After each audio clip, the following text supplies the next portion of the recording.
இந்த ஒரு இடத்துக்கு வந்தா நம்ம தலையெழுத்தே மாத்தக்கூடிய சக்தி இருக்குன்னு சொன்னா நம்புவீங்களா? இதுதான் திருச்சி திருப்பத்தூர்ல இருக்கிற பிரம்மபுரீஸ்வரர் கோவில். விதியை மதியால் வெல்லலாம்னு சொல்லுவாங்க. ஆனா அந்த விதியையே மாத்தி எழுதக்கூடிய பவர் இங்க இருக்கிற பிரம்மாவுக்கு உண்டுன்னு சொல்றாங்க. இந்த கோவிலோட முக்கியமான ஸ்பெஷாலிட்டியே சிவன் கொடுத்த வரத்தால இங்க இருக்க பிரம்மாவோட பாதத்துல நம்ம ஜாதகம் வச்சு வழிபட்டா ஜாதகத்துல இருக்கிற தோஷங்கள் எல்லாம் நீங்கி கெட்ட தலையெழுத்து கூட நல்லபடியா மாறிடும்னு சொல்றாங்க. இந்த வேத மண்டபத்துல இருக்கிற தூண்களை லேசா தட்டி பார்த்தா சரிகம பதனிங்கிற சப்தஸ்வர இசையும் கேட்கும்.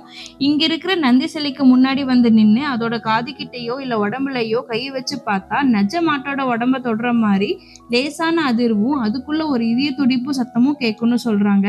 கேட்கவே ரொம்ப சிலிர்க்க வைக்குதுல. இங்க வியாழக்கிழமை வர்றது ரொம்பவே ஸ்பெஷல்னு சொல்றாங்க. உங்களுக்கும் உங்க தலையெழுத்தை மாத்தணும்னு ஆசை இருந்தா ஒரு வாட்டி திருச்சி திருப்பத்தூர் வந்து பிரம்மாவை தரிசனம் பண்ணிட்டு போங்க. உங்களுக்கு இந்த வீடியோ பிடிச்சிருந்தா மறக்காம நம்ம பேஜை ஃபாலோ பண்ணிக்கோங்க.